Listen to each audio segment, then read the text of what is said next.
Have you ever looked across the dinner table at your spouse and felt like you were sitting with a stranger? After decades together, somehow you've become nothing more than roommates, two people sharing a space but not a life. That was us, 45 years into our marriage, when we realized something had to change. I remember the moment it hit me. We were sitting in our living room one evening, me scrolling through my phone, John flipping through channels on TV. We hadn't spoken a meaningful word to each other in hours, maybe days. I looked over at this man I'd shared almost half a century with and suddenly thought, do I even know him anymore? The statistics are sobering. According to relationship researchers, nearly 30% of long-term couples describe themselves as living parallel lives. They were not fighting or unhappy enough to separate, but they were not connected either. They were fallen into what experts call emotional retirement, where couples stop investing in their relationship and simply coexist. But here's the truth that changed everything for us. A marriage doesn't have to end in heartbreak or divorce to be broken.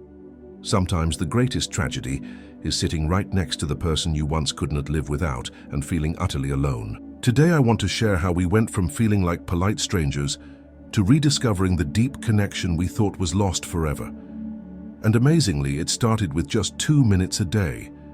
This isn't tea about grand romantic gestures or expensive therapy, though therapy can certainly help. This is about one simple habit that transformed our relationship when we thought it might be too late.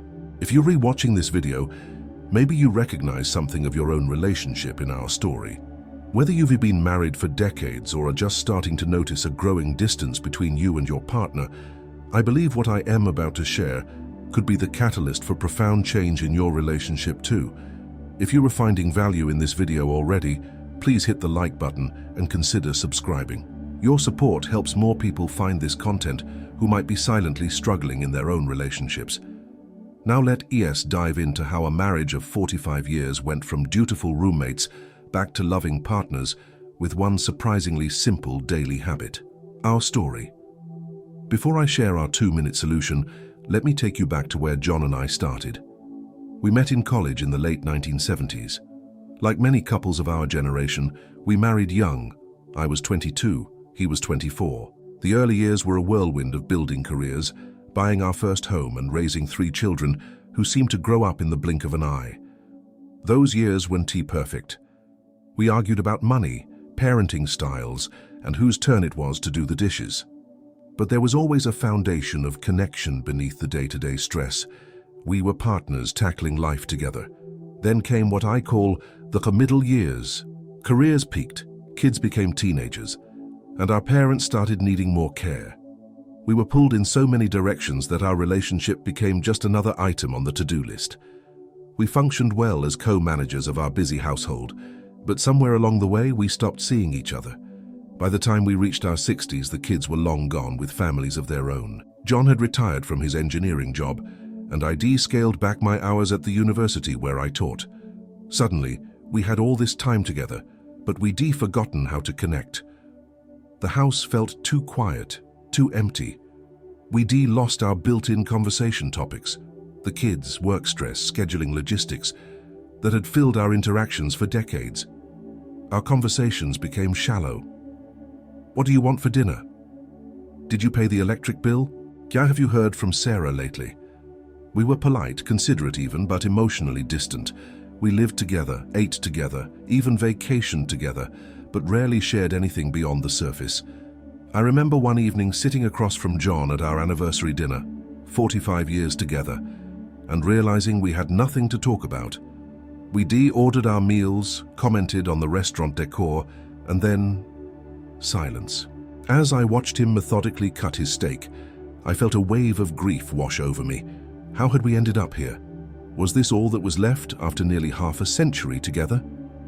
That night, I cried myself to sleep while John slept soundly beside me, completely unaware of my despair. It felt like mourning a death, the slow, quiet death of the connection we once shared. The next morning I made a decision. I wasn't willing to spend whatever years we had left living as polite strangers.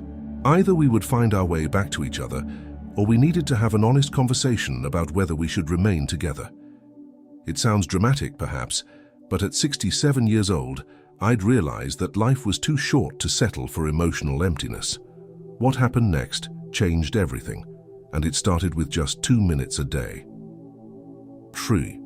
The 2-minute connection habit. So what exactly is this 2-minute habit that transformed our marriage? It's deceptively simple yet profoundly effective. Each day we spend 2 uninterrupted minutes looking into each other's eyes while holding hands. That is it. 2 minutes of eye contact and physical touch.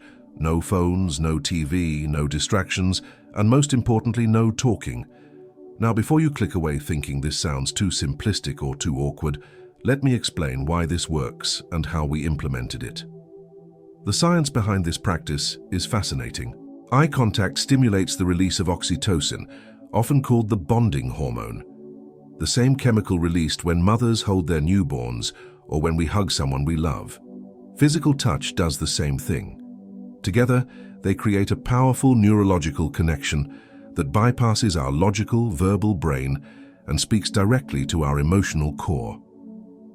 Dr. Margaret Paul, a relationship psychologist, explains that eye contact is the most direct way to connect with someone. When maintained, it creates a pathway between 2 people that words often cannot. Another relationship expert, Dr. John Gottman, has found in his research that small, daily moments of connection are more important for relationship health than grand romantic gestures. But knowing the science doesn't make it easy. When I first suggested this to John, he thought I'd lost my mind. "You want us to just stare at each other for 2 minutes?" he asked, looking thoroughly uncomfortable with the idea. "That seems weird." I couldn't disagree. It did seem weird, artificial even, but I was desperate enough to try anything, and I asked him to humor me for just 1 week. Our first attempt was excruciating. We sat facing each other on the couch, held hands, and I set a timer on my phone for 2 minutes. Those 120 seconds felt like an eternity. John kept glancing away, clearing his throat, fidgeting. I felt self-conscious about everything. Was I blinking too much? Did I have something in my teeth? Should I smile or keep a neutral expression? When the timer went off, we both exhaled with relief. "Well, that was uncomfortable," John said with a nervous laugh. I had to agree. But we committed to the week-long experiment, and something interesting happened by day 3. The awkwardness began to fade. We settled more quickly into the experience. By day 5, I noticed something shift in John's eyes, a softening, a presence I hadn't seen in years. On day 7, when the timer went off, neither of us immediately broke the connection. "Should we keep doing this?" John asked later that evening. I was surprised by his question, even more surprised when he added, "I think it's helping." That was 8 months ago, and we haven't stopped our daily 2-minute connection since. Some days it feels profound. Other days it is just a quiet ritual. But over time, this simple practice has created ripples of change throughout our relationship. If you are still watching and finding value in this, please comment "connection" below so I know you agree with me. Now let us explore 5 specific ways this 2-minute habit transformed our relationship and how it might help yours too. Sign 1. We started really seeing each other again. The first change we noticed was the most literal. We actually began seeing each other again. Not just looking at the aging person across from us, but truly seeing the human being behind the familiar face. It sounds strange, but when was the last time you really looked at your partner? Not glancing up when they walk into the room or making brief eye contact during conversation, but truly studying and appreciating their face. For most long-term couples, the answer is probably, I can remember. In the early days of romance, couples naturally engage in this kind of gazing. Remember those early dates when you stare into each other's eyes, noticing every detail, the exact color pattern in their iris, the way their eyes crinkle when they smile, the tiny asymmetries that make their face uniquely theirs. But over time, familiarity leads us to stop really looking. After about 2 weeks of our daily eye contact practice, I found myself noticing John in a way I hadn't for decades. I saw the new wrinkles around his eyes that spoke of years of laughter. I noticed how the blue of his eyes had softened with age, but still held the same kindness that had drawn me to him in college. I saw his vulnerability, his strength, and the subtle emotions that crossed his face that I had been missing for years. One evening, after our 2 minutes, John gently touched my cheek and said, Your eyes still light up exactly the same way they did when you were 22. I felt seen in a way I hadn't in decades. Maria and Robert, a couple in their 70s, who tried this practice after hearing about our experience, reported something similar. I had forgotten how expressive his face is, Maria told me. We've been together for 52 years, and somehow I did stop noticing. Now I can tell what he is feeling, just by the smallest changes in his expression. Neuroscience explains why this matters so much. When we make eye contact, we activate the social engagement system in our brains, allowing us to pick up on subtle emotional cues.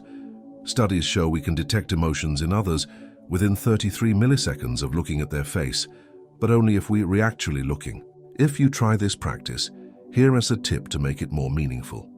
Approach each 2-minute session with genuine curiosity. Ask yourself, what can I discover about my partner today that I might have forgotten or never noticed before? This mindset of discovery transforms the exercise from a mechanical task into an exploration. Sign 2. Touch became natural again. The second transformation happened through the simple act of holding hands during our 2 minutes. Physical touch had gradually disappeared from our relationship. Not just intimate touch, but casual, affectionate touch too. When did this happen? It was not a conscious decision. There was no discussion where we agreed, let us stop touching each other. It disappeared so gradually that neither of us noticed its absence until it returned. In the beginning, holding hands for our daily practice felt formal and awkward, like shaking hands with a business associate. John's grip was tentative, mine was stiff. But after a few weeks, something shifted. The hand-holding during our 2 minutes became natural, comfortable, even something we looked forward to. More surprisingly, touch began to extend beyond our daily practice. John would rest his hand on my shoulder as he passed behind my chair. I'd touch his arm while making a point in conversation. We'd sit closer on the couch while watching TV. These weren't conscious decisions. The touch simply flowed back into our relationship once the dam had been broken. The importance of touch cannot be overstated, especially as we age. Research shows that physical touch releases oxytocin, reduces stress hormones, lowers blood pressure, and even boosts immune function. Yet studies also show that people touch each other less as they age and as relationships mature. Dr. Tiffany Field, director of the Touch Research Institute, has found that touch deprivation is common in long-term relationships and can contribute to feelings of loneliness and depression, even when sharing a bed with someone every night. Eleanor and James, friends in their 60s, incorporated the 2-minute practice after their marriage counselor suggested it. The touching part was actually harder than the eye contact for us, Eleanor shared. We realized we had gone months, maybe years, with only utilitarian touching, a tap on the shoulder to get attention, a brief hug goodbye. Holding hands intentionally every day somehow gave us permission to be affectionate again. If physical touch has diminished in your relationship, here is a practical tip. Start with the structured hand-holding during your 2 minutes, but then look for one additional opportunity each day to touch your partner affectionately. A hand on the back, a squeeze of the shoulder, sitting close enough that your legs touch. Don't make a big deal of it. Just begin reintroducing touch as a natural part of your interaction. The sign 3, we started talking about things that matter. Perhaps the most unexpected change came in our communication. Remember, during the 2-minute practice, we don't talk at all. Yet somehow, after weeks of this silent connection, our conversations throughout the day became more meaningful. Before our 2-minute practice, our conversations were primarily functional, coordinating schedules, discussing bills, commenting on the news. We rarely shared thoughts, feelings, dreams, or fears, but something about regularly connecting at this deeper, non-verbal level seemed to create space for more authentic verbal communication too. About a month into our practice, John and I were having dinner when he suddenly said, "I've been thinking about my father a lot lately." His father had passed away 20 years earlier, but John rarely spoke of him. For the next hour, he shared memories and reflections he'd never expressed before. I was stunned by this opening, this willingness to share something vulnerable. The following week, I found myself telling John about a creative project I'd been secretly dreaming about, writing a children's book based on stories I used to tell our grandchildren. In the past, I might have kept this to myself, afraid of seeming silly or facing discouragement. But something had shifted in our dynamic that made it feel safe to share. Dr. Sue Johnson, creator of emotionally focused therapy, explains this phenomenon. Emotional safety is the prerequisite for vulnerable sharing. When people feel securely connected, they're willing to risk sharing deeper parts of themselves. Our daily eye contact practice was building that emotional safety, even though we weren't speaking during those 2 minutes. Thomas and Catherine, a couple married for 38 years, experienced something similar. After about 3 weeks of doing the eye contact thing, Thomas told me, Catherine started telling me about her fears around aging. We've known each other most of our lives, but she'd never expressed these thoughts before. It opened up a whole new level of conversation between us. If you want to enhance this aspect of the practice, try this. After your 2 minutes of eye contact, spend just 1 additional minute sharing something authentic. It doesn't have to be profound, just something real. I felt nervous about a call I have tomorrow, or I was remembering our trip to Colorado today. Simple, authentic sharing can gradually rebuild the habit of meaningful communication. If you are still with me and finding this helpful, please comment "meaningful" below. I'd love to know this is resonating with you. Sign 4. Intimacy returned naturally. This is perhaps the most personal transformation to share, but it's too important to omit. Physical intimacy had all but disappeared from our marriage. This isn't uncommon for couples in their 60s and beyond. Changing bodies, medications, health issues, and emotional distance can all contribute to a decline in physical intimacy. John and I hadn't discussed this gap in our relationship. Like many couples, we silently accepted it as an inevitable part of aging. But as our emotional connection strengthened through our daily practice, something unexpected happened. Our desire for physical closeness gradually returned. It didn't happen immediately, and it didn't happen dramatically. There was no single moment I can point to and say, that has when our physical relationship rekindled. Instead, it was a gentle, natural progression that grew from our renewed emotional intimacy. Research backs up this connection. Dr. Cheryl Fraser, a clinical psychologist and sex therapist, explains that emotional intimacy is the foundation for physical intimacy, especially for long-term couples. When partners feel emotionally connected and safe with each other, physical desire often follows naturally. For us, the return of physical intimacy wasn't about recreating the passion of our youth. It was about discovering a new kind of connection appropriate for this stage of our lives, sometimes passionate, sometimes tender, always grounded in a deeper understanding of each other. Barbara and William, friends in their early 70s, shared a similar experience after implementing the 2-minute practice.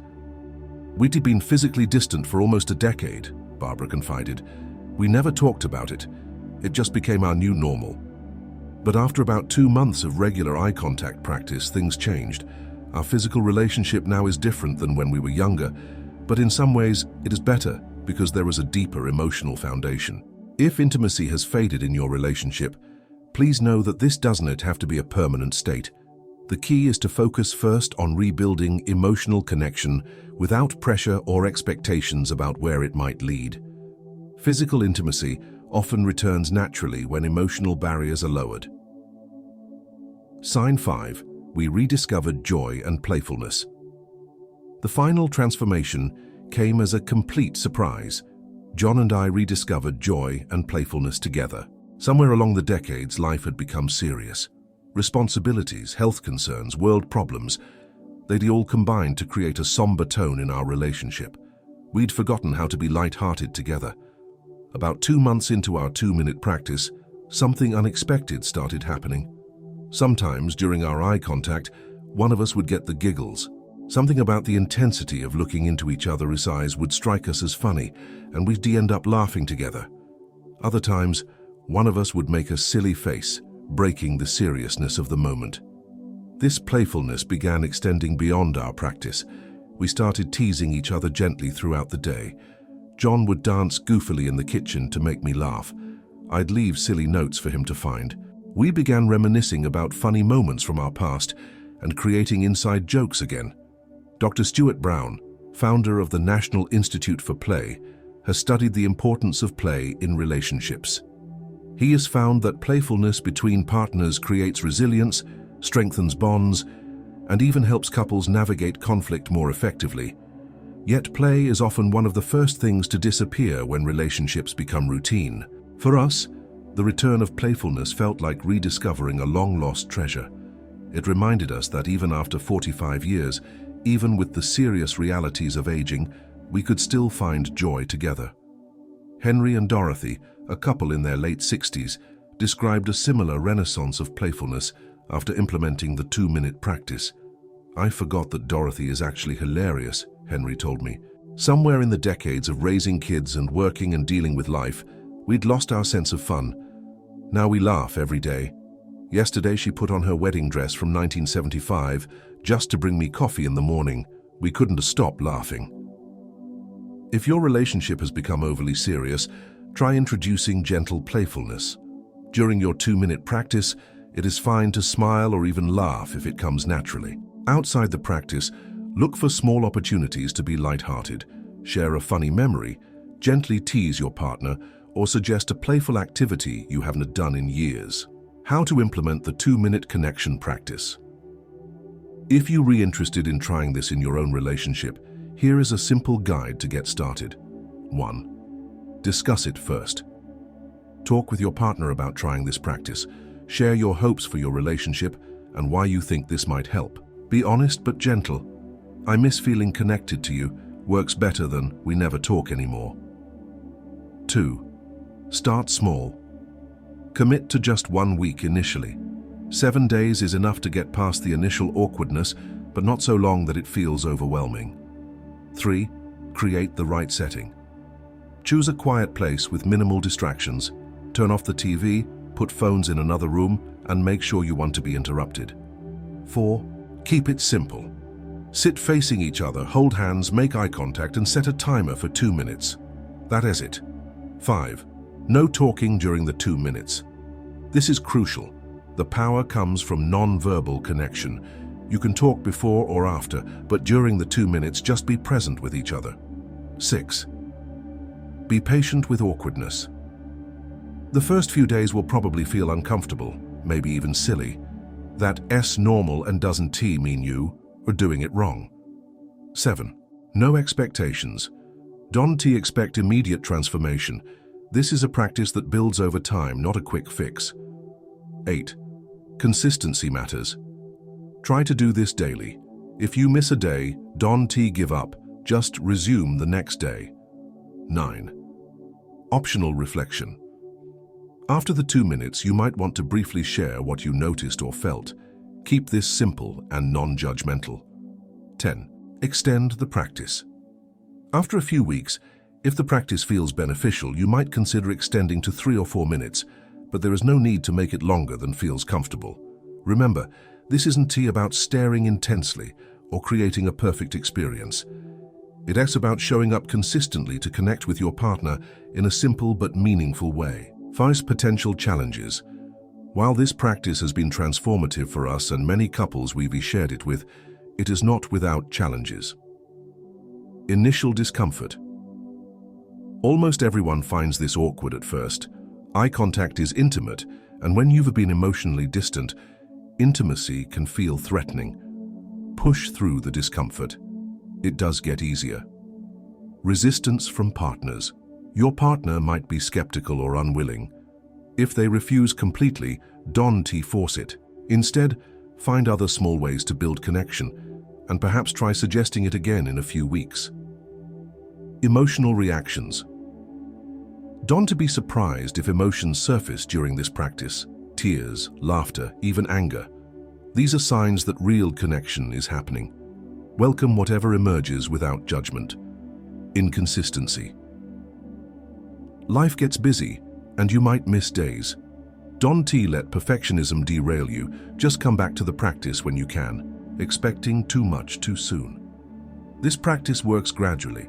Some couples notice shifts within days, while for others it takes weeks or months. Trust the process. One couple we know, Patricia and Michael, almost gave up after 3 days. It was just too uncomfortable, Patricia told me. Michael kept looking away and I kept getting teary for no reason. But we decommitted to a week, so we pushed through. By day 5, something shifted. Now 6 months later, we can imagine our relationship without this daily connection. If you are still watching and finding this valuable, comment challenges below to let me know this part is helpful to you. You might be wondering why something so simple can have such profound effects. The answer lies in both neuroscience and relationship psychology. From a brain perspective, eye contact stimulates the release of oxytocin, the bonding hormone that creates feelings of connection and trust. Physical touch does the same thing. Together, they create a powerful neurological response that bypasses our analytical thinking and speaks directly to our emotional brain. Dr. Helen Fisher, a biological anthropologist who studies love, explains that eye contact is the most powerful tool for bonding that we possess. When we look into someone's eyes, mirror neurons in our brain fire, helping us literally feel what the other person is feeling, creating empathy and connection at a neurological level. From a relationship perspective, this practice works because it addresses what Dr. John Gottman calls the fundamental attribution error in relationships, our tendency to stop being curious about our partner and instead make assumptions about who they are and what they think. The 2-minute practice forces us to be present with the actual person in front of us, not our mental image of them.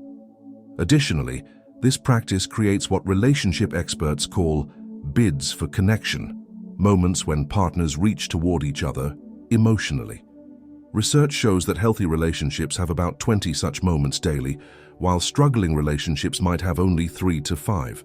Our 2-minute practice ensures that at least one meaningful connection happens every day, often sparking more throughout our interactions. Perhaps most importantly, this practice creates a container for connection without pressure. There is no need to find the right words, solve problems, or navigate difficult topics.